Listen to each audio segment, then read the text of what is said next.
और पास्ट आपको social media पे अपलोड हुआ था, इट मीन्स कि अपलोड हुआ है तो ये हो जाएगा बिलो अप। और प्रेजेंट में पता होना चाहिए कि जब भी अप लगा होता है तो वो प्रेजेंट का होता है, इज लगा होता है तो जब प्रेजेंट कंटिन्यूअस होता है उसके साथ होता है, अब विल तो पता है आपको भविष्य का ही होता है। पता चल गया कि ग्रामर में सबसे पहले इंग्लिश का तोड़ पता चल गया कि इंग्लिश में भैया मुझे सबसे पहले अटेम्प्ट क्या करना है और नंबर सबसे पहले हमें कहाँ पे आएगा। तो मैंने बता दिया आपको सबसे पहले लिटरेचर करना है, क्योंकि आपको सारा चीज़ याद करके जाना है, याद भी नहीं तो पढ़ के जाना है, नहीं तो मस्ट डू लगा के जाना है उसके कि ये रीडिंग, ग्रामर, राइटिंग और लिटरेचर। एक बात और याद रखो, जैसे आपको बताया कि ये 4 सेक्शन है, इन 4 सेक्शन में आप लोग के ऊपर डिपेंड है कि कौन सा सेक्शन आप पहले मतलब अटेम्प्ट लेते हो। वो सीबीएसई पहले वाला सीबीएसई नहीं है जो सिंपल सा आपके सामने एक एक लाइन टू लाइन, जैसे पहला क्वेश्चन है, पहले क्वेश्चन का आंसर आपके पहले लाइन के पैरा में होता है, ऐसा नहीं होता। आप लोग को पता चल गया होगा मिड टर्म से। लेकिन मैं आपको एक बात बता रहा हूँ, ध्यान से सुनना, ये रीडिंग सेक्शन आप पहले अटेम्प्ट मत करना किसी भी कीमत पे, क्योंकि आपको पता है यहाँ पे 3 घंटा टाइम है और आपके सामने 4 सेक्शन है और रीडिंग सेक्शन आपके इतना टाइम लेके चला जाएगा कि आपके सामने कुछ भी टाइम नहीं बचेगा। फिर लास्ट में सोचोगे यार भाई कुछ टाइम ही नहीं बचा। तो उस चीज़ के लिए मैं आपको बस जैसे जैसे बता रहा हूँ आप इंग्लिश के लिए फॉलो करना, पर्टिकुलर ये क्लास पर्टिकुलर इंग्लिश के लिए है। मुझे नहीं पता वीडियो आधे घंटे को होगा, 2 घंटे को, 1 घंटे को, बस कंप्लीट देखते जाओ, शिद्दत से समझते जाओ, जिस तरह से मैं आपको सारी चीज़ें बताना चाहता हूँ। आई होप आप सब ठीक होंगे। गाइस जैसे आप लोग को पता है कि ये इंग्लिश का पेपर है, आपका पहला पेपर जो प्री बोर्ड है 15 दिसंबर को है, तो उसके लिए मैं आपके सामने ये ऑफिशियल सैंपल पेपर लेकर आया हूँ, क्योंकि आपको पता है कि इस बार जो है कंप्लीट सिलेबस आ रहा है, तो उसके रिगार्डिंग आपको ये सैंपल पेपर पूरा कंप्लीट सॉल्व करके जाना है। और इस बार जो से मैं अभी जैसे मैं सॉल्व करवा दूंगा, इसके बाद आपको खुद से सॉल्व करना है और उस सारे आंसर्स को आपको माइंड में रखना है और जैसे जैसे मैं आपको बताऊंगा उस तरह से आपको आंसर अटेम्प्ट करके वहाँ पे आना है। तो चलो देखते हैं। सबसे पहले आपको पता है कि कंप्लीट सैंपल पेपर आपको 22-23 वाला ऑफिशियल सैंपल पेपर है और कंप्लीट सिलेबस आ रहा है, तो आपको सारे करके जाना है। तो सबसे पहले देखो 3 सेक्शन आएगा, आपको पता है कि ये रीडिंग, ग्रामर, राइटिंग और लिटरेचर। एक बात और याद रखो, जैसे आपको पता है कि ये 4 सेक्शन है, इन 4 सेक्शन में आप लोग के ऊपर डिपेंड है कि कौन सा सेक्शन आप पहले मतलब अटेम्प्ट लेते हो। एक चीज़ और बता दो, जैसे आपके सामने रीडिंग है, आपको पता है कि रीडिंग में इस तरह के आपके सामने पैसेज होंगे। आप एक बात देखो, वो सीबीएसई पहले वाला सीबीएसई नहीं है जो सिंपल सा आपके सामने एक एक लाइन टू लाइन, जैसे पहला क्वेश्चन है, पहले क्वेश्चन का आंसर आपके पहले लाइन के पैरा में होता है, ऐसा नहीं होता। आप लोग को पता चल गया होगा मिड टर्म से। लेकिन मैं आपको एक बात बता रहा हूँ, ध्यान से सुनना, ये रीडिंग सेक्शन आप पहले अटेम्प्ट मत करना किसी भी कीमत पे, क्योंकि आपको पता है यहाँ पे 3 घंटा टाइम है और आपके सामने 4 सेक्शन है और रीडिंग सेक्शन आपके इतना टाइम लेके चला जाएगा कि आपके सामने कुछ भी टाइम नहीं बचेगा। फिर लास्ट में सोचोगे यार भाई कुछ टाइम ही नहीं बचा। तो उस चीज़ के लिए मैं आपको बस जैसे जैसे बता रहा हूँ आप इंग्लिश के लिए फॉलो करना, पर्टिकुलर ये क्लास पर्टिकुलर इंग्लिश के लिए है। मुझे नहीं पता वीडियो आधे घंटे को होगा, 2 घंटे को, 1 घंटे को, बस कंप्लीट देखते जाओ, शिद्दत से समझते जाओ, जिस तरह से मैं आपको सारी चीज़ें बताना चाहता हूँ। तो ये बात रही हमारी रीडिंग सेक्शन, आपको पहले अटेम्प्ट नहीं करना है।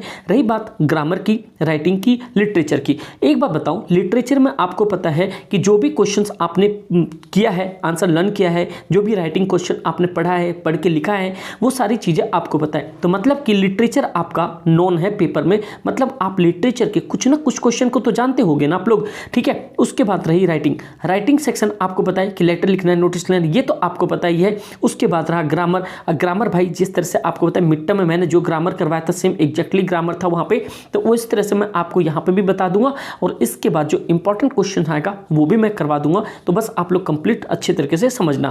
तो रही बात यहाँ पे, तो अगली बात हम करते हैं कि भैया हमें पहले अटेम्प्ट कौन सा करना है। तो अगर आपके पास ऑप्शन है तो आप सबसे पहले लिटरेचर अटेम्प्ट करके चुपचाप से आप 20 से 30-40 नंबर अपने अंडर में रख लो, जो जितने नंबर के इसमें बनेंगे। तो मेरे हिसाब से आपको सबसे पहले क्या करना चाहिए, लिटरेचर करना चाहिए। और लिटरेचर को इतने अच्छे से करके चलो, मैंने आपको मस्ट डू अवेलेबल करवा दिया है, आप टेलीग्राम ग्रुप में जाके ज्वाइन हो जाओ, वहां से आपको वहां पे मिल जाएगा, ठीक है भाई। मैं यूट्यूब पे इसलिए नहीं डाल पाया क्योंकि उसका लिंक जनरेट नहीं हो रहा था, ठीक है बच्चों, ये बात समझ आ रही है आपको। तो मैं अगली बात करता हूं कि आपको पहला अटेम्प्ट करना है यहाँ पे लिटरेचर, जिससे कि आप अच्छे तरीके से पढ़ के चलो और मस्ट डू को सारे करके चले जाओ। लिंक डिस्क्रिप्शन में मिल जाएगा, आप वहां से समझ सकते हो। उसके बाद रहे बच्चे ग्रामर, फिर रहा आपके पास में राइटिंग। उसके बाद देखो राइटिंग लिखोगे उसमें भी लंबा चौड़ा समझ जाएगा, लेकिन आपके पास जैसे आप लिटरेचर ले लोगे आपके सामने एक थोड़ा सा कॉन्फिडेंस लेवल आ जाएगा कि भाई मैंने लिटरेचर कर लिया है, अब मुझे करना है, अब तो लोग कुछ तो पार्ट किया ना पेपर में, नहीं तो एक दूसरे का मुंह देखते रहते पेपर में, भाई वहीं पर ऐसा काम समय बर्बाद हो जाता है, फिर होता कुछ भी नहीं, फिर हम साइड हो जाते हैं। लेकिन इस बार ऐसा नहीं होना है। आप लोग कमेंट करके बताना क्या ऐसा करोगे या नहीं करोगे। बस आप सभी बच्चों लोगों का आज इससे पहले आप लोग का यस में कमेंट आता था, ये नो में कमेंट आना चाहिए। और याद रखना आप लोग को ऐसा किसी का मुंह नहीं देखना, वहां पे अपना पेपर खुद अटेम्प्ट करना, और इतना आसान सा पेपर आप खुद अटेम्प्ट करके आओगे। पहले कमेंट में यस, कमेंट में जरूर लिख के बताना यस भैया मैं पहले करके आऊंगा, ठीक है भाई। बस फेस सामने नहीं दिख रहा ये सोचो भैया आपके सामने ही खड़े हैं, ठीक मेरे भाई। तो चलो लिटरेचर आपने कंप्लीट कर लिया, फिर उसके बाद राइटिंग हो ग्रामर हो, ये आपके पास में चॉइस है, आप जो करना चाहो। अगर आप लेटर अच्छे से करके गए तो ये सारा अटेम्प्ट करना शुरू कर दो, नहीं तो ग्रामर कर रखे हो तो ग्रामर करना शुरू कर दो,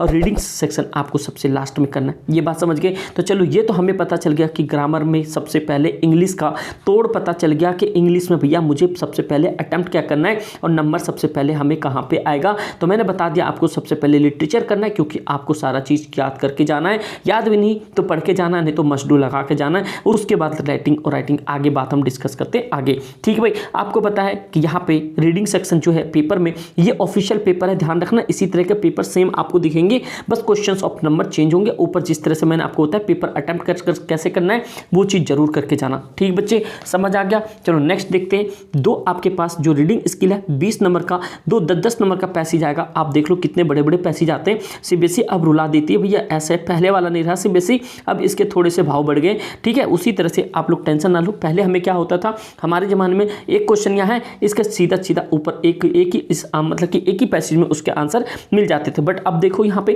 कि पैरा 1 में ढूंढो, इसके सिनोनिम ढूंढो, एंटोनिम ढूंढो, मतलब आपके काफ़ी लंबा समय जाने वाला है। इसलिए मैं पहले रीडिंग सेक्शन नहीं करूँगा। रीडिंग सेक्शन में 1 घंटा देने के बाद मेरे पास सिर्फ 2 घंटा बचेगा और मेरे पास 3 सेक्शन बचेगा। तो भैया ये बहुत ज़्यादा पैनिक हो जाते हैं बच्चे। तो आपको सबसे पहले क्या करना है, लिटरेचर निपटा के रख देना है, जिससे कि थोड़ा बहुत आप कॉन्फिडेंस बिल्डअप करो। उसके बाद रही राइटिंग और उसके बाद रही ग्रामर। तो हम अभी सबसे पहले देखते हैं ग्रामर सेक्शन। तो ग्रामर सेक्शन आपको कंप्लीट मैं सॉल्व करवाता हूँ, आप लोग देखना सही तरीके से कैसे कैसे करते हैं। आपको 11 क्वेश्चन है, 11 क्वेश्चन में से कौन सा आप कर सकते हो, ठीक है बच्चे। तो चलो हम सबसे पहले ग्रामर सेक्शन को ही यहाँ से देखते हैं। ये रहा हमारे सामने ग्रामर सेक्शन, और one of the most important part रहता है कि ये जो है किसी टॉपर को बहुत ज़्यादा आगे भी ले जा सकता है और किसी एवरेज बच्चे को अच्छे नंबर भी दिला सकता है, क्योंकि इसका ग्रामर खास करके बहुत ही ईजी बनता है। क्योंकि आपको एक चीज़ बता दूं, मैं अभी जो एक्सप्लेनेशन दूंगा आप इसी बेस पे सारी चीज़ें करके जाना।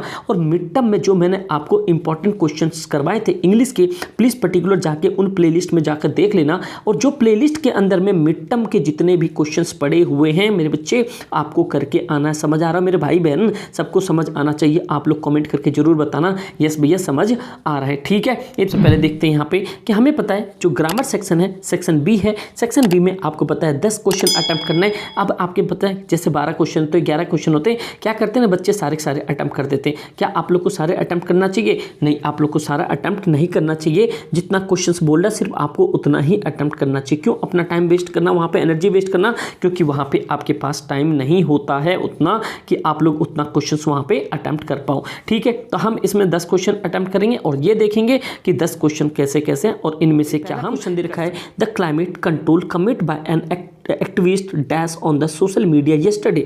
अब एक चीज़ देखो यहाँ पे, आपको पता है कि जब भी सेंटेंस के अंदर में कभी भी पास्ट टेंस आ जाए तो आपको पता है कि कहीं न कहीं वे वर्ब का सेकंड फॉर्म यूज़ होगा, क्योंकि आप लोग को यहाँ से डिटेक्ट करना है। और जाके प्लेलिस्ट से जरूर देख लेना, मैंने लास्ट टाइम में भी बताया था अक्टूबर वाले समय में कि आप लोग को कैसे प्रिपरेशन करना है, और ग्रामर भी बहुत सारे करवा दिए, वहाँ से देख लेना। और पहले क्वेश्चन में आप लोग को यहाँ से हिंट मिल गया, जैसे येस्टरडे आ गया तो आपको समझ आना जाना चाहिए कि कोई भी काम हुआ है तो पास्ट में हुआ है, इट मीन्स कि यहाँ पे येस्टरडे है। तो हमें ऑप्शन देखना है जो सेकंड फॉर्म, जिसमें कि सेकंड फॉर्म हो वो वाला ऑप्शन। देखो ब्लो अप होता है तो ब्लो अप जैसे कैंडल बुझाते हो तो कैंडल ब्लो अप, बर्थडे होता है किसी की तो ब्लो अप मतलब कि ये तो हो गया प्रेजेंट, ये आंसर नहीं होता। इज हो गया, ये प्रेजेंट कंटिन्यूअस में होता है, ये फ्यूचर में विल होता है तो नहीं होता, बचा हमारे पास बी ऑप्शन। तो यहाँ पे हो जाएगा ब्लो अप, क्या होता है यहाँ पे ब्लो अप। अब समझ आ रहा है आप लोग को क्या इस तरह से आपको वहाँ पे पेपर में डिटेक्ट करना है। क्वेश्चन पढ़ा आपने और लास्ट में आपके सामने दिख गया यहाँ पे पास्ट, और पास्ट आपको सोशल मीडिया पे अपलोड हुआ था, इट मीन्स कि अपलोड हुआ है, तो ये हो जाएगा बिलो अप। और प्रेजेंट में पता होना चाहिए कि जब भी अप लगा होता है तो वो प्रेजेंट का होता है, इज लगा होता है तो जब प्रेजेंट कंटिन्यूअस होता है उसके साथ होता है, अब विल तो पता है आपको भविष्य का ही होता है। तो इस तरह से आपका पहला क्वेश्चन यहाँ से होता है कंप्लीट। अब नेक्स्ट क्वेश्चन देखते हैं, नेक्स्ट क्वेश्चन क्या कह रहा है। ये देखो भाई, ये तो आ गया भैया, ये तो हमारे पास इस तरह के पैसेज आपको पता है कि जो चेंज करने के लिए आता है। आप यहाँ पे ध्यान सुनना, रिपोर्टिंग स्पीच ध्यान से सुनना, इसको आप किस तरह से आप अटेम्प्ट कर सकते हो। भैया यहाँ तो बहुत ज़्यादा दिक्कत होने वाली है, तो आप लोग ध्यान से समझना किस तरह से इसे क्वेश्चंस को अटेम्प्ट कर सकते हो। कह रहा है यहाँ पे कि द डॉक्टर कह रहा है, do you feel down from the time to time. Mister Gopalan कह रहा है कि गोपलन क्या आप अपने आप को मतलब कि फील करते हो डाउन, मतलब टाइम टू टाइम। पेशेंट कहता है, yes I do not stay in good mood, मैं हमेशा अच्छे मूड में नहीं रह पाता हूँ। जैसे आप लोग अच्छे मूड में नहीं रह पाते हो, ठीक है, कैसे, क्योंकि आप मैथ्स पढ़ते हो तो कहते हो भैया यार ये ट्रिग्नोमेट्री बहुत हार्ड है, कभी मेंसुरेशन करते हो तो कहते हो मेंसुरेशन बहुत हार्ड है। उसी तरह से ये पेशेंट भी कह रहा है मैं गुड मूड में नहीं रह पाता हूँ, लेकिन आप लोग को गुड मूड में रहना है, क्योंकि गुडी बच्चे तो अच्छे नंबर लेकर आते हैं। अरे बताओ रहोगे नहीं रहोगे, ठीक है बच्चे, चलो ठीक है आगे देखते हैं। तो ये सारी चीज़ें होने के बाद हमें इसमें क्या लाना पड़ेगा। अब देखो यहाँ पे डॉक्टर कहता है, the doctor while trying to figure out the patient ailment and ask about he will being and to which the patient affirmed. अब देखो यहाँ पे ये तो हो गया पास्ट की बात, क्या कह रहा है यहाँ पे पास्ट की बात, लेकिन एक चीज याद रखना, जो यहाँ पे अफर्म्ड बोला गया है ये क्या होगा, इसका मतलब जब ये कभी भी पास्ट की बात करता है और पेशेंट से पूछा गया है तो हमें पता है क्या लगता है, डिड लगता है। क्या लगता है, डिड। इट मीन्स कि यहाँ पे जो लगा है yes I do not stand, ये किसकी बात कर रहा है, प्रेजेंट की बात कर रहा है। तो मतलब कि गोपाल से पास्ट में पूछा गया होगा पास्ट में, तो यहाँ पे आपको यहाँ पे हमेशा लगाना है डिड नॉट। लेकिन एक चीज याद रखना, ये सीबीएसई के अकॉर्डिंग हो जाता है गलत, तो सीबीएसई के अकॉर्डिंग डिड नॉट नहीं होता है, और इस क्वेश्चन के अकॉर्डिंग इस पे आंसर आना चाहिए डिड नॉट। तो हम क्या लगाएंगे, तो हमें कहता है कि जो पेशेंट है, पेशेंट का मूड का प्रेजेंट में आकलन किया जा रहा है, तो इसीलिए यहाँ पे लग देंगे, यहाँ पे डज नॉट, क्या लगा देंगे यहाँ पे डज नॉट। समझ आ रहा हो यहाँ पे डज नॉट प्रेजेंट की बात, तो ये भी चीज़ आपको करके जाना है, ये रिपोर्टिंग स्पीच व रिपोर्टिंग द पेशेंट वाले में। इट मीन्स कि इस तरह के क्वेश्चंस में। अगला देखो थर्ड क्वेश्चन, और थर्ड क्वेश्चन बहुत ही ज़्यादा इंपॉर्टेंट है, और इस तरह के क्वेश्चंस बहुत ज़्यादा पेपर में आपके आने के चांसेस हैं। देखो कह रहा है, the advertisement read if you smoke strictly, मतलब statistically your story dash and 15% before you should. मतलब कि कह रहा है अगर एक एडवर्टाइजमेंट रीड किया, इफ़ यू स्मोक, अगर आप कुछ धुएं उड़ाते हो तो उसमें जो स्टैटिकली डेटा देखा गया है उसमें बताया गया कि 15% बिफोर इट शुड बी। अब ये बताओ कि 15% पहले क्या हो जाओगे।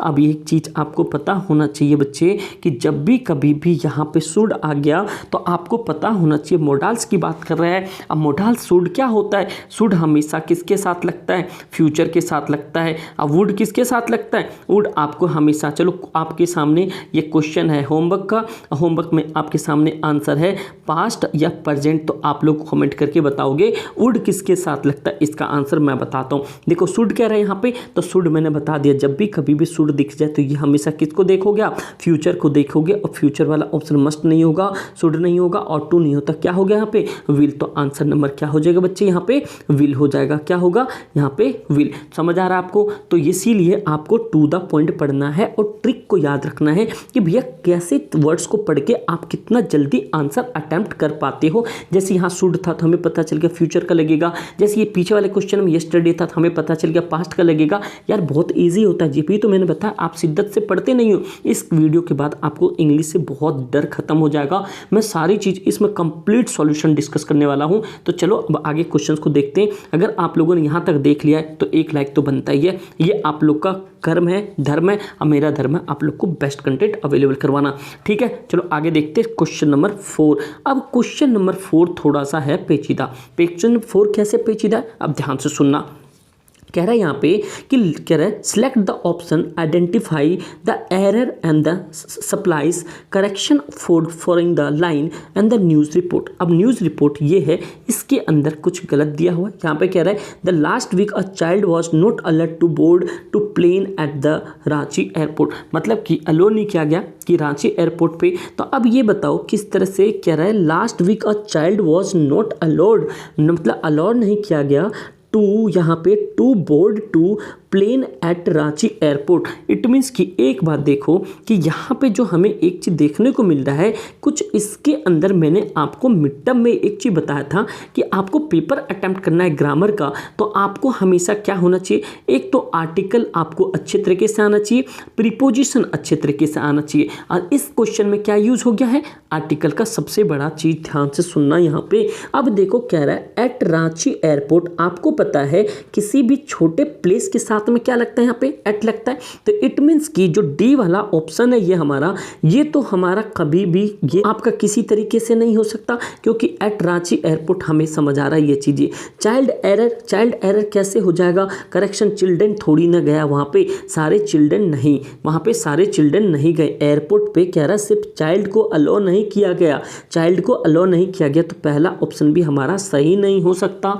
फिर कह रहा है यहाँ पे लास्ट वीक, तो ऑब्वियस बात है प्रीवियस थोड़ी ना बोल सकते, प्रीवियस वीक नहीं बोल सकते, इट मीन्स कि ये भी नहीं, चिल्ड्रन के चाइल्ड की जगह चिल्ड्रन नहीं हो सकता, लास्ट की जगह प्रीवियस नहीं हो सकता, एट की जगह इन नहीं हो सकता, इन रांची एयरपोर्ट पे थोड़ी ना हो रहा है, क्योंकि जब भी कभी भी कोई चीज़ कहीं पे स्टे किया जाता है वहाँ पे एट लगता है। जैसे मान लो रेल है, आप मान लो मैं at railway at New Delhi, क्या बोलते हैं यहाँ पे, न्यू दिल्ली रेलवे स्टेशन, तो मैं एट बोलता हूँ, इन न्यू दिल्ली रेलवे स्टेशन थोड़ी ना बोलता हूँ।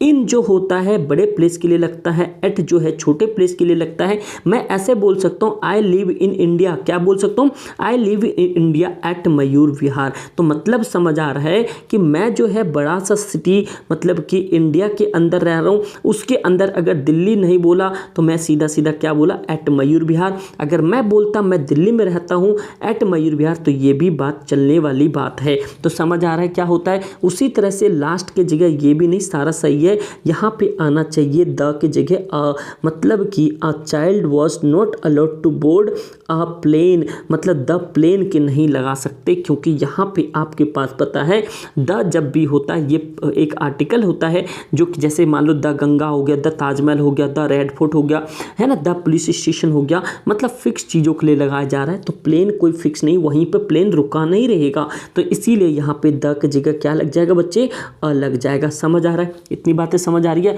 इसीलिए मैं आपको सारी एक्सप्लेनेशन एक ही में करके दे रहा हूँ, क्योंकि दोबारा ये सैम्पल पेपर आपको करने की जरूरत ना पड़े, ना तो फरवरी वाले में ना किसी में। समझ आ रहे हो, वन टाइम इन्वेस्टमेंट करो, अब बढ़िया सा इन्वेस्टमेंट करो जिससे आपके लिए कोई भी बेनिफिट लेके आप आसान से डिडक्ट कर सकते हो। देखो आप लोग को खुद ये आंसर करोगे, पहले मैं आपको समझा देता हूँ। 5वां क्वेश्चन कह रहा है complete the given narrative by the filling the blank with the correct option. Correct option है, ध्यान से सुनो, कह रहा है पहला as I was standing on the dog, मतलब dog out at the lake for the last time, मतलब कि जब मैं उस पर खड़ा था तो मैंने लास्ट टाइम एक झील को देखा। अ फीलिंग वॉज, जो फीलिंग था, emptiness and dash over me like darkness, मतलब कि कह रहा है कि जो आई वॉज स्टैंडिंग ऑन डॉग, मतलब कि मैं वहाँ पे डॉग पे खड़ा था, वहाँ पे अब देखो ये काफ़ी देर से खड़ा होगा यहाँ पे। फिर कह रहा है look out at the lake for the last time, मैंने कुछ देखा वहाँ पे, लास्ट टाइम कुछ देखा। अब फीलिंग वॉज एम्प्टी, फीलिंग क्या होता है, फीलिंग देखो शॉर्ट टाइम मेमोरीज में आता है, फीलिंग क्या आता है यहाँ पे, शॉर्ट टाइम मेमोरीज में आता है। इट मीन्स कि फीलिंग प्रेजेंट में है, ये खत्म हो जाएगा तो किस में चला जाएगा, ये पास्ट में चला जाएगा। ये चीज़ पता होना चाहिए आपको। लास्ट टाइम मतलब कि ये पास्ट की बात कर रहा है। अ फीलिंग ऑफ इम्पेटनेस, मुझे खालीपन महसूस हुआ, तो फीलिंग हमेशा मैंने बताया आपको प्रेजेंट में होता है, लेकिन कुछ पल के लिए टेम्परेरी होता है, ये आपका पास्ट में चला जाता है। आप लोग को जैसे फीलिंग होता है ना कभी किसी चीज़ का, कभी क्लास में कोई और है, किसी के लिए किसी की फीलिंग होती है, उसी तरह से ये, मतलब गलत मत समझना, ठीक है, मतलब कि आप लोग का फीलिंग यहाँ पे ये डोपामाइन काम करता है। आप लोग बड़े जाके क्लास में पढ़ोगे, जब अगर टाइम मिलेगा तो साइंस बताऊंगा ना, बायोलॉजी, वहाँ पे बताऊंगा डोपामाइन क्या होता है और फीलिंग हमारी क्या होती है, ठीक है। इसीलिए ना फीलिंग वीलिंग मत रखा करो, सीधा सीधा पढ़ाई में फोकस करो, ठीक है। बाबू ने सोना पकड़ लो एक को ना, चुपचाप से पढ़ते रहो, ये मेरा ऑफलाइन में कहना होता है, ठीक है। तो आप लोग भी इस चीज़ को फॉलो करो, समझ रहे बच्चे यहाँ पे। तो क्योंकि आपको पता है फीलिंग शॉर्ट टाइम के लिए होता है, तो उसी तरह से कह रहा है इसमें ओवर मी, कह रहा है over me over me like darkness, मतलब मेरे पास कैसा फील होने लगा, डार्कनेस। इट मीन्स कि आप एक बार बताओ कि अगर आपको आई वॉज यहाँ से पता चल गया, पास्ट की बात कर रहा है, look out the lake last time ये पता चल गया, लास्ट टाइम की बात कर रहा है, फीलिंग मैंने बता दिया आपको प्रेजेंट की मतलब कॉम्बिनेशन सेंटेंस है, ओवर मी डार्कनेस यहाँ तो छोड़ो, तो मतलब यहाँ से जब सेंटेंस स्टार्ट हुआ एज आई, तो मतलब एक चीज़ समझ आना चाहिए, जब भी कभी भी एक फॉर्मेट होता है, आप लोग ना एक चीज़ कमेंट करना, जो ग्रामर के अंदर में कुछ रूल्स एंड रेगुलेशंस होते हैं, ईच होता है, शुड होता है, किसके साथ क्या लगता है, अगर आप लोग कमेंट करोगे और बहुत सारे बच्चों को कमेंट आया तो आप लोग के लिए मैं डेफिनेटली वो क्लास अरेंज करवाने की कोशिश करूंगा। तो आप लोग बता देना, 3 से 4 नंबर आपके कंफर्म हो जाएंगे। अब मिड टर्म वाले में से जाके जरूर देख लेना, वहाँ पे ग्रामर बहुत करवा रखे हैं। देखो एज जब भी होगा तो आपको समझ आना चाहिए ये कॉम्बिनेशन वाला सेंटेंस बनता है, जैसे मैथ्स का कॉम्बिनेशन बनता है ना चैप्टर नंबर 13, नहीं देखा जाके जरूर देखना, ठीक है।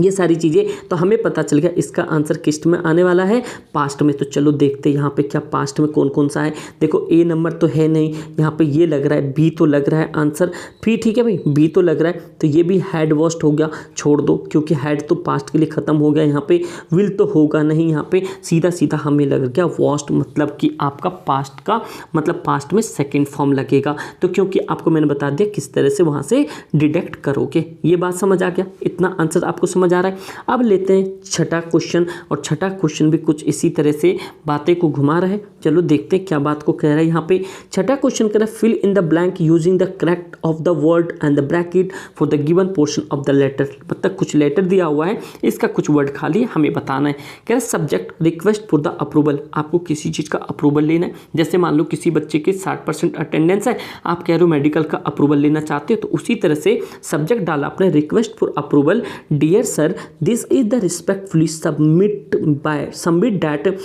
That I dash seek approval for the organizing a tree plantation drive to undertaken by a club. मतलब कि सीकिंग का मतलब होता है डिज़ायर, क्या होता है, सीकिंग का मतलब होता है डिज़ायर, ऐसे लिखो। डिज़ायर का मतलब होता है इच्छा, इट मीन्स कि आपकी मतलब किस इच्छा है कि मैं आपको ये चीज़ बताना चाहता हूँ कि मैं आप एक ऑर्गेनाइज कर रहा हूँ प्लांटेशन, तो आप लोग अब मुझे इस चीज़ का अलोक करें या ना करें। सीकिंग का मतलब सीधा सीधा होता है आपके सामने किसी भी चीज़ को मतलब कि डिज़ायर इच्छा, तो यहाँ पे आई के साथ आई सीकिंग मत कर देना, ING कभी मत लगा देना, सीधा सीधा आई सीक होगा, क्योंकि सीकिंग मतलब कर ही नहीं रहे हो आप, ऑलरेडी ये फर्स्ट फॉर्म में आता, तो ये आप यहाँ पे सीधा सीधा क्या लिख दोगे, यहाँ पे सीकी इसका आंसर होगा। ठीक बच्चे, समझ आ रही बातें। तो ये इसके इस तरह के क्वेश्चंस है। अब देखो ये रिपोर्टेड स्पीच फिर तरह से आ गया, यहाँ पे ये कह रहा है यहाँ पे रिपोर्ट टू द डायलॉग, यहाँ पे डायलॉग आ गया between the grandson and the grandfather. मतलब कि देखो यहाँ दादा और पोते के बीच की मतलब कि सेंटेंस है। अब देखो इसमें क्या चीज़ सही हो सकता है, और इसी तरह से आपके पेपर आएंगे। प्लीज़ आप लोग लास्ट तक देखना अच्छे तरीके से, जिससे कि आपका इंग्लिश का टेंशन ही खत्म हो जाए। पहला देखो योर सुपर हीरोज, आपके सुपर हीरोज़ कौन थे, आप लोग भी कॉमेंट करके बताना आपके सुपर हीरोज़ कौन है, आपके फादर है या मदर है या आपके टीचर है, कौन है आप लोग जरूर बताना। ठीक बच्चे, उसी तरह से ग्रैंड पा कहता है anyone who showed kindness and the compassion of the other. कह रहा है मेरे सुपर हीरो वो हो जाते हैं जो भी दयावान या कंपेंसन दिखाते हैं। ठीक है भाई, वो हमारे लिए क्या हो जाते हैं, सुपर हीरोज हो जाते हैं। ठीक है, जैसे आप लोग मेरे लिए सुपर हीरोज हो, क्योंकि आप लोग डंका बजाने वाले हो ना, इसीलिए। ठीक बच्चे, अब इसमें आंसर क्या आएगा, कह रहा है in response to the questions about he superheroes grandfather से डैट। अब देखो यहाँ पे क्या कहना चाह रहे हैं, यहाँ पे ग्रैंडफादर से डैट। अब से डैट की तो कोई यहाँ पे मीनिंग नहीं बन रहा है। यहाँ पे से डैट काइंडनेस के बाद पता चल रहा है यहाँ पे इट आ जाएगा। क्या आएगा यहाँ पे, ग्रैंड पा देखो इट इज एनी वन, क्या कह रहे हैं यहाँ पे, इट इज एनी वन, क्योंकि देखो एनी वन की बात कर रहे हैं यहाँ पे, कोई भी हो सकता है, कोई भी हो सकता है। यहाँ पे सेज दैट तो कोई भी हमारा सुपर हीरोज हो सकता है, ये तो कोई जरूरी नहीं है। तो इसीलिए याद रखना किसी पर्टिकुलर चीज़ के लिए यहाँ पे जब भी कह रहा है यहाँ पे कि इट एनी वन, तो एनी वन से पहले पहले हमारे साथ क्या लगेगा, यहाँ पे कह रहा है यहाँ पे इट इज़ एनी वन, क्या लगेगा यहाँ पे, इट इज़ एनी वन, ध्यान रखना यहाँ पे। तो ये होगा से दैट, मतलब ये कह रहा है in response to the questions के रिस्पॉन्स में अबाउट हिज सुपर हीरोज़ के बारे में बताया। ग्रैंडफादर से दैट, ग्रैंडफादर ने कहा कि एनी वन के जगह क्या इट वॉज, क्या इट इज़ एनी वन, क्या बोल सकता है, कोई भी हो सकता है जो काइंडनेस एंड कंपनसन को रिप्रेजेंट करता है, वो मेरे क्या होते हैं, सुपर हीरोज़ होते हैं। इस तरह के ये आंसर्स बनेंगे, समझ आ रहा है। क्वेश्चन नंबर 7 को डील करते हैं। देखते हैं 7 क्वेश्चन कौन सा, 7 ने 8 क्वेश्चन कौन सा है। इसमें आपको कह रहा है यह सेंटेंस दे रखा है, school magazine report and supply the correction, मतलब कि आपको क्या करना है, करेक्ट चीज़ को यहाँ पे फिल करना है। अब एक चीज़ याद रखना, कह रहा है इन ऑर्डर टू बैलेंसिंग, क्या कह रहा है बच्चे, कह रहा है यहाँ पे कि अब क्वेश्चन देखो, कह रहा है in order to balancing the sentiments of the Eagles and the Hawks, the student council suggested rematch between the teams, मतलब कि यहाँ पे दो टीम है, दो टीम के बारे में बता रहे हैं कि यहाँ पे सेंटिमेंट एक दूसरे का क्या, जैसे एक ईगल्स टीम है एक हॉक्स टीम्स है, यहाँ पे स्टूडेंट काउंसिल सजेस्ट करता है rematch between the teams, team के बीच में क्या क्या रीमैच है। अब देखो बच्चे, यहाँ पे जब भी कभी भी इस तरह का क्वेश्चन आ जाएगा तो आपको सेंटेंस में एरर फाइंड करना है। ये सीबीएसई का नई ट्रेंड है, इसीलिए तो परसेंटेज हमेशा कम आते बच्चों को। अब बताओ पहले क्या था, पहले हमें सीधा एरर निकालना जाता था, 9वीं क्लास में अपना पढ़ा होगा ना, एरर मतलब कि एरर और करेक्शन, लेकिन इस बार इन्होंने क्या दिया कि भैया आपको इस फॉर्मेट में आपको एरर एंड करेक्शन निकालना है। तो मैं आपको बताता हूँ सेंटेंस में आपको क्या चीज़ क्लिक करना है। जब भी इन ऑर्डर टू लिखा हो, जब भी इन ऑर्डर टू लिखा हो तो याद रखना हमेशा कि जब भी कभी भी टू के बाद कभी भी कोई सेंटेंस लिखा हो तो मोस्टली टाइम जो होता है टर्म्स, मतलब क्या बताऊं, 90.9 टाइम्स जो होता है, हमेशा याद रखना टू के बाद आफ्टर जो भी कभी भी कोई सेंटेंस शुरू होता है तो वो होता है हमेशा प्रेजेंट के फर्स्ट फॉर्म में। तो इसीलिए यहाँ पे आईएनजी लग गया है, ये बैलेंसिंग की जगह सीधा सीधा क्या आएगा, यहाँ पे बैलेंस आएगा। तो ये भी टर्म आप यहाँ पे याद रखना। तो एरर क्या हो जाएगा यहाँ पे बैलेंसिंग, करेक्शन क्या होगा यहाँ पे बैलेंस, समझ रहे हो यहाँ पे। तो ये भी चीज़ आपको याद रखना है क्योंकि ये सारे टर्म्स हैं। तो इस तरह का अगर आपको एरर कैसे पकड़ोगे ये चीज़ के लिए आप लोग कमेंट करके बता देना, मैं आपको यहाँ से सारी चीज़ें मतलब ट्राई करूँगा करवाने की, जितना हो पाए मैं आपको कुछ वर्ड्स दे दूँगा किसके साथ क्या लगेगा, आपको कैसे डिटेक्ट करना है कि भैया इसके साथ में यही चीज़ यूज़ करना है। ठीक है, इतना तक समझ आ रहा हो तो आप लोग लाइक करके ज़रूर बताना। ठीक बच्चों, अब देखते 9 क्वेश्चन कह रहा है यहाँ पे, Sunil shared some of information with the Tariq and the about holiday at sea, मतलब सी के बारे में बता रहा है। रिपोर्ट तारीख क्वेश्चंस, मतलब कि तारीख अपने बारे में सारा कुछ बताना चाहता है। तो ये कह रहे हैं यहाँ पे तारिक ने क्या क्या कहा, did you enjoy travelling by sea, मतलब वो कह रहे हैं क्या आपने यहाँ पे जो सी की ट्रैवल किया क्या आपने एंजॉय किया। तो आपको ये क्वेश्चंस बताओ किस तरह से बताओगे, मतलब किस तरह से रिपोर्ट करोगे तारिक क्वेश्चंस को। तो आपको एक चीज़ पता होना चाहिए, जब भी कभी भी आपने पढ़ा होगा रिपोर्टेड स्पीच में या किसी में भी आपने एक चीज़ पढ़ा होगा, जब भी कभी भी पास्ट की चीज़ें कभी भी सेम पूछा जाता है, आपने पढ़ा है ये चीज़ें। तो जब भी कभी भी क्वेश्चंस अगर कोई भी पास्ट की चीज़ें को प्रेजेंट में या किसी भी तरीके से बताता है तो वहाँ पे क्या आता है, यहाँ पे आस्क्ड, क्या आता है यहाँ पे आस्क्ड। इट मीन्स कि किसी ने मेरे से पूछा था जभी तो मैंने बताया। तो यहाँ पे क्या आ जाएगा, यहाँ पे आंसर लिख लो यहाँ पे। तो ये बोल सकते हो यहाँ पे तारिक आस्क्ड, क्या लिख सकते हो यहाँ पे तारिक आस्क्ड हु सॉ, क्या लिख सकते हो यहाँ पे तारिक सॉरी यहाँ पे लिख रहे हो यहाँ पे तारिक, यहाँ पे लिख लो तारिक आस्क्ड, क्या लिख सकते हो तारिक आस्क्ड सुनील, क्या लिख सकते हो यहाँ पे सुनील, क्योंकि यहाँ पे क्या सुनील शेयर करता है सम इंफॉर्मेशन। सुनील इफ़, क्या कह रहे हैं यहाँ पे इफ़ वेदर, यहाँ ध्यान रखना क्या लिखना है यहाँ पे इफ़ वेदर ही हैड, क्या लिख रहा है यहाँ पे ही हैड इंजॉयड, क्या लिख रहा है यहाँ पे इंजॉयड। तो आप लोग के सामने आंसर है यहाँ पे कि तारिक, लिख लो भाई सेंटेंस में बता रहा हूँ यहाँ पे, Tariq asked Sunil if whether he had enjoyed travelling by sea. तो मतलब इस तरह का आंसर बनेगा। ये थोड़ा सा लग रहा होगा आपको, ये इसके लिए पूरी ग्रामर सेंटेंस आना चाहिए। अगर आप लोग को दुख दे तो आप लोग को 11 बार क्वेश्चन दिया जाता है तो उसमें से एक छोड़ देना, क्योंकि आपको 10 ही तो अटैम्प्ट करना है। तो ये भी बात होती है। ठीक भाई, अगला क्वेश्चन देखो 10वें नंबर का क्वेश्चन, यहाँ पे भी ये अच्छा क्वेश्चन है। ठीक है, आप लोग टेंशन में, बहुत ईजी क्वेश्चन है। कह रहा है यहाँ पे कि fill in the blank by the choosing the correct option to complete the slogan by ministry in child welfare, मतलब कि ये चाइल्ड वेलफेयर के द्वारा कोई एक स्लोगन दिया गया है, उसे कंप्लीट करना है। देखो कह रहा है यहाँ पे, कह रहा है we afford to neglect children, मतलब we afford to neglect children think twice. अगर देखो यहाँ पे एक कोई मतलब कि वो स्लोगन है, तो यहाँ स्लोगन के अंदर हमें एरर देखना है या फिल इन द, मतलब कि हमें करेक्ट ऑप्शन चूज करना है। We afford to neglect children, मतलब कि अब वी अफोर्ड, कौन अफोर्ड कर सकता है, आप लोग विल करोगे, अफोर्ड करोगे, ट्वाइस नहीं, मे नीड नहीं, यहाँ पे सीधा क्या आ जाएगा कैन। तो यहाँ पे लिख सकते हो कैन वी अफोर्ड, क्या लिख सकते हो can we afford to neglect children, think twice. तो यहाँ पे क्या आ जाएगा, कैन आ जाएगा। ये मोडाल्स है, आप लोग मोडाल्स जरूर पढ़ के जाना, ठीक है। ये चीज़ देखो यहाँ पे एक जो 11वां क्वेश्चन, ये जो क्वेश्चन है 11वां, इसमें कह रहा है select the correct option to complete the narration. यहाँ पर नरेशन आ रहा है, नरेशन भी आप एक बार देख के जाना, ये सारे ग्रामर्स पे है। फादर और लता की बात है, तो फादर कहता है why ask so many questions Lata. Father कहते हैं आप सारे क्वेश्चन इतने क्यों पूछते हो, कि लता कहती है आई बिलीव डैट, मुझे बिलीव है, if you do know the answer keep asking till you do.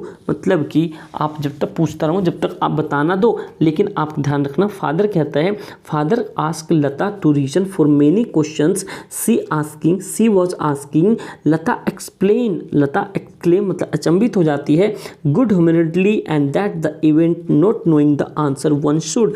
मतलब कि जब तक वो जान न जाती जब तक आंसर पूछती रहती है। तो इट मीन्स कि आपको ये चीज़ समझ आना चाहिए कि इसके अंदर में क्या हो रहा है। आस्किंग, कीप आस्किंग, तो ये देखो आपको ये चीज़ तो पता चलेगा यहाँ पे कीप तो सब में है, तो इट मीन्स कि सब तो आंसर होगा नहीं ना, लेकिन हमें पता चले कीप आस्किंग भी आएगा, क्योंकि जब तक वो पूछे जा रही है, क्या करी जा रही है यहाँ पे, पूछे जा रही है। तो कीप आस्किंग, तो यहाँ पे लिखो यहाँ पे कीप आस्किंग, कीप आस्किंग, यहाँ तक तो दोनों में सही होगा, ये बात तो समझ आ गया।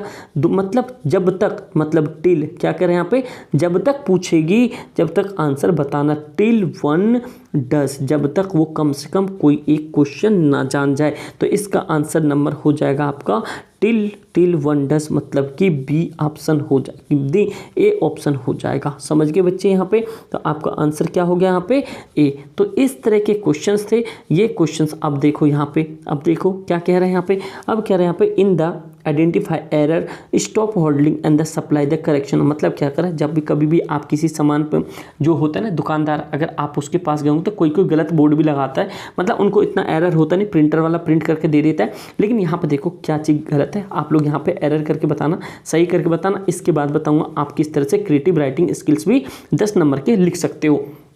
एक चीज़ देखो कह रहा है यहाँ पे, मतलब कि प्राइवेट लिमिटेड है, यहाँ पे ये बिलासपुर झारखंड दे रखा है। अगर कोई झारखंड से तो आप लोग कमेंट करके जरूर बताना, और ये भी कमेंट कर बताओ आप लोग कितने ऐसे बच्चे हो जो बिहार से हो। किसी को शर्म नहीं आना चाहिए, क्योंकि देखो जहाँ पे हम जन्मभूमि होती है वो हमारा प्राइड होता है, ठीक है। भारत हमारा सबसे पहला प्राइड है, और सेकेंड जो जिस राज्य से बिलोंग करता है वो है। तो आप लोग बताना बिहार से कितने बच्चे हो जो आप लोग बिहार से बिलोंग करते हो, ठीक बच्चे। आगे देखो यहाँ पे ये सारी चीज़ें होने के बाद क्वेश्चन पे आते हैं। कह रहा massive discount for all senior citizen vaccinated with the precautionary dose. मतलब क्या प्रिकॉशनरी डोज, मतलब क्या रहा है, कोई दुख। मेसिव डिस्काउंट फॉर ऑल, मतलब कि बहुत सारे डिस्काउंट्स दिया जा रहा है। All for senior citizen vaccinated, मतलब कि उन सभी के लिए, all senior citizen vaccinated with the precautionary dose, मतलब कि कह रहे हैं कि जो भी सीनियर सिटीजन है उन सबको मतलब कि फ्री दिया जाएगा, मतलब कम बहुत ज़्यादा मतलब डिस्काउंट दिया जाएगा जो वैक्सीनेटेड होगा।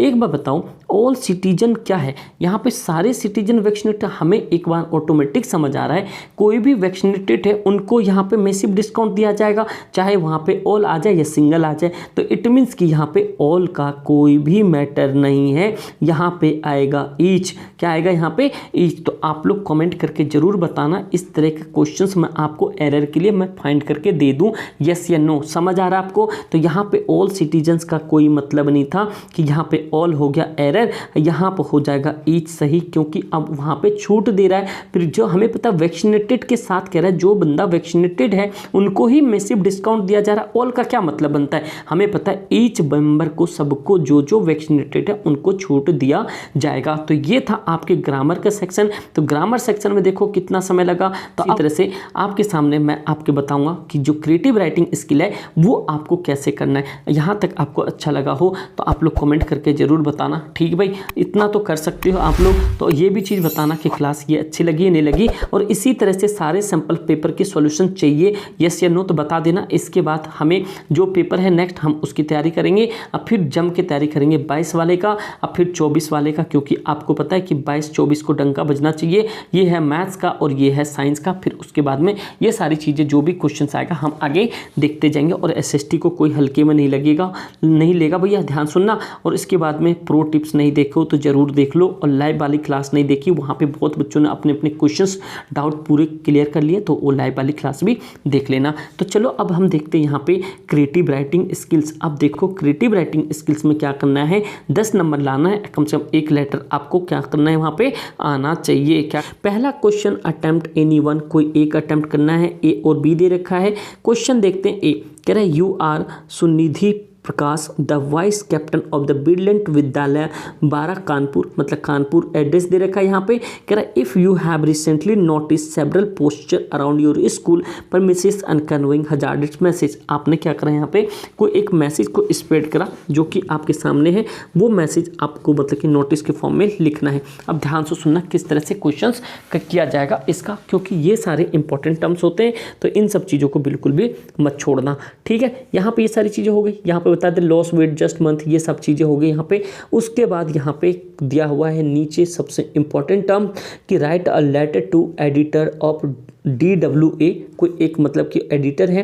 कह रहा in not more than 120 word, यहाँ पे 120 वर्ड बोल रखा है, तो लिमिटेशन याद रखना, लिमिटेशन के आगे जाओगे तो दिक्कत हो जाएगा। मैं इसका सॉल्यूशन भी दिखाऊंगा कि आप लोग को एक नंबर के लिए कितना मेहनत करना पड़ेगा मेरे बच्चे, ये भी चीज़ याद रखना। कह रहा drawing attention towards the harm causes bye such advertising, मतलब कुछ एडवर्टाइजिंग देखने के बाद कितना हार्म पहुँच रहा है। कह रहा है परपोज द इमिटेशन, क्या कह रहा है यहाँ पे purpose the implementation and the wholesomes and the lunch mouth and in school as an idea of address such practices and the mention the advantage and the share suggestion for foster healthy eating routine and the develop, कह रहे हैं यहाँ पे develop post मतलब positive body image among youngster, जो हमारे youngster जैसे आप छोटे बच्चे हो, ऐसा क्या है जैसे आप लोग कभी भी कोई एडवर्टाइजमेंट देखते हो उससे आप लोग को कितना हार्म पहुंचता है। जैसे आपने अभी रिसेंटली देख रहे होंगे, आपको यूट्यूब पे दो चीज़ें दिख रहा होगा कि आप लोग को भैया 95% 98% कैसे लाए। अरे भाई देखो 95% हो 98% जो भी हो आपके मेहनत के ऊपर डिपेंड है, कोई भी कोई गाइडेंस दे सकता है, लेकिन कई लोग तो ऐसे थंबनेल बनाते हैं भैया ऐसा लग रहा है कि आज तो बिल्कुल 95% आ ही जाएंगे, उससे कोई दिक्कत नहीं। लेकिन आप लोग को अपना अवेयर रहना है कि आप लोग को हार्म नहीं होना है किसी भी एडवर्टाइजिंग से। तो ये एक तरह से आपका लेटर टू एडिटर है, और ये तो 100,010% आपके पेपर में आएंगे ही आएंगे। तो इन सब क्वेश्चन से नहीं डरना। अब मैं इसका दिखाता हूँ आपको सॉल्यूशन किस तरह से आपको करना और किसके कितने नंबर आपको सीबीएसई देगा। तो अब सॉल्यूशन देखो इसका। अब यहाँ पे आंसर देख रहे हो कि किस तरह से राइटिंग आंसर, जैसे आपको फॉर्मल लेटर जैसे लेटर टू एडिटर लिखना है, किसके कितने नंबर मिलेंगे। तो आप यहाँ पे सामने देख सकते हो एक्यूरेसी के आपको 1 नंबर दिया जाएगा। आप ध्यान से सुनना, एक्यूरेसी को आपको 1 नंबर दिया जाएगा, जिसमें कि आपका फॉर्मेट देखा जाएगा, कंटेंट देखा जाएगा, और यहाँ पे ऑर्गेनाइजेशन ऑफ आइडिया देखा जाएगा। इट मीन्स कि इस बार आसान सी चीज़ नहीं मिलने वाली आपको। ये देखो यहाँ पे अगर ये 3 चीज़ सही होंगे जब भी आपको 1 नंबर दिया जाएगा। इट मीन्स कि एक्यूरेसी का आपको 1 नंबर देने वाला है यहाँ पे सीबीएसई। तो जिसके अंदर में आपको पता होना चाहिए कि आपको 1 नंबर किस बिहाफ पे करेक्ट दिया जाएगा, जिसमें कि आपके चेक किए जाएंगे कि 1 नंबर के लिए इतना शिद्दत करना है इस बार। तो प्लीज़ आप लोग फोकस करो जो मैं बताने वाला हूँ। 1 नंबर के फॉर्मेट में देखा जाएगा आपके पास sender address, date of receiver, subject salutation, ये सारी चीज़ें कंप्लीट देखा जाएगा जो भी आपके पूरे पेपर में होगा।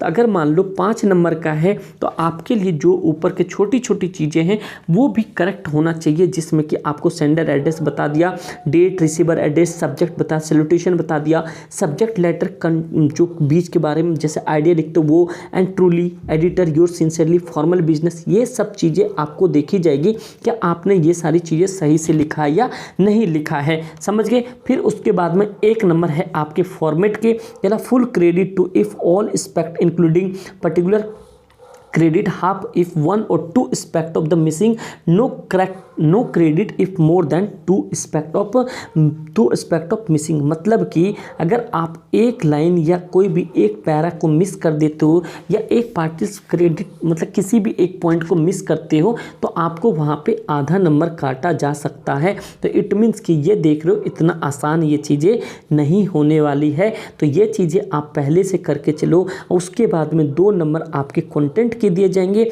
उसके बाद जिस तरह से आप कंटेंट लिखते जाओगे उसी तरह तरह से ये मार्किंग मिलता जाएगा। तो 2 नंबर ये हो गया, 1 नंबर आपसे आंसर्स कैसा होना चाहिए, समझ गए। यहाँ पे कोई भी गलती नहीं होनी चाहिए मेरे बच्चे। अब देखो जो CBSE कहता है कि 1 नंबर में जैसे आपके पास में कोई एड्रेस दिया है तो वो एड्रेस डालो। यहाँ पे आपको होता है इतना चीज़ करोगे जब आपको 1 नंबर दिया जा रहा है। अभी आपने ऊपर देखा ना ऑफिशियली क्या क्या उन्होंने दिया है ब्लूप्रिंट में, आप यहाँ तक करोगे। इट मीन्स कि आप सेंडर एड्रेस डालोगे, फिर थोड़ा सा एक लाइन का गैप देके फिर यहाँ पे डेट डालोगे और डेट इसी फॉर्मेट में डालोगे, ध्यान रखना। तो डेट के बाद में एडिटर नाम आ गया, उनका एड्रेस आ गया, फिर एक गैप देना क्योंकि इसके भी हाफ नंबर कटेंगे। फिर आपको सब्जेक्ट लिखना है। तो मतलब कि ये इतना आसान नहीं है, आपको यहाँ तक के 1 नंबर मिल रहे। आप ये सोचो आपको कितने अच्छे तरीके से इंग्लिश का अटेम्प्ट करनी पड़ेगी, ठीक है बच्चे। उसके बाद कह रहे हैं यहाँ पे सब्जेक्ट डियर मैडम, नहीं तो आप कुछ ना तो डियर सर भी लिख सकते हो। ये सारी चीज़ें कह रहे this is with the reference of poster bearing the message to मतलब क्रैश डाइट, मतलब वो सारी चीज़ें, मतलब ये अवेयर करा जो भी पोस्टर पर मैसेज था कि उनके मतलब स्कूल में लगाए जाएंगे उसके हिसाब से। तो उसमें देखो ये जितने भी बीच के कंटेंट है ये आपके 2 नंबर के होंगे। तो ये आप अपने हिसाब से लिख सकते हो किसी भी चीज़ के ऊपर में, वो आपको डिपेंड करता है कि आपका जो टाइटल है, आपका जो सब्जेक्ट है वो कैसा है। उसके बाद में ये आप यहाँ तक लिख लोगे, उनके हिसाब से फिर ये जो लिखोगे ये सब भी आपके चेक होंगे। तो ये सब भी मिला के आपको 1 नंबर दिया जाएगा। तो इस तरह से इस बार इनकी चेकिंग है, तो वो भी चेकिंग आपको दिखा दिया कि किस तरह से चेकिंग किया जाएगा। मतलब ये आप इतना चीज़ें लिखोगे तो यहाँ पे आपके 1-1, 2-2 नंबर मिलने के चांसेस हैं। तो समझ गए बच्चे किस तरह से मैं बताना चाह रहा हूँ। तो ये इनके फॉर्मेट है, फॉर्मेट भी आपको पता चल गया। इट मीन्स कि अगर आप इतनी सारी चीज़ें लिखोगे तो आपको आंसर वहाँ पे 1-1 नंबर बहुत कीमती है इस बार। तो इसीलिए बच्चे कहते हैं कि इंग्लिश में नंबर कम आ जाते हैं। इंग्लिश में नंबर कम आने का रीज़न यही है, जो ये फॉर्मेट ऑफिशियल बोल रहे आपको 2 नंबर इसका मिलेगा, आधा नंबर इसको मिलेगा, 1 नंबर इसका मिलेगा, वही सारी चीज़ें आपको फॉलो करना है। तो उम्मीद करता हूँ ये सारी चीज़ें, अब मैं देख रहा हूँ वीडियो बहुत ज़्यादा लंबी हो जाएगी और बहुत ज़्यादा रात भी हो चुका है, यहाँ पे 2:30 बज गया। तो भाई मैं नहीं चाहता कि आगे आप लोग इतना परेशान हो। अब रही बात लिटरेचर की, तो मैं एक लिटरेचर की सेपरेट वीडियो बना दूंगा, उस क्वेश्चन के साथ एक्सप्लेन भी करवा दूंगा। आप लोग बस कमेंट करके बताना क्या लिटरेचर की वीडियोस भी चाहिए या नहीं चाहिए। लिटरेचर आप खुद ही पढ़ लोगे, आप लोग कमेंट करके जरूर बताना। अच्छा लगा हो लाइक जरूर करना, कमेंट करके जरूर बताना, अपने दोस्त यार में प्लीज़ शेयर जरूर करना। ठीक दोस्त, थैंक यू सो मच।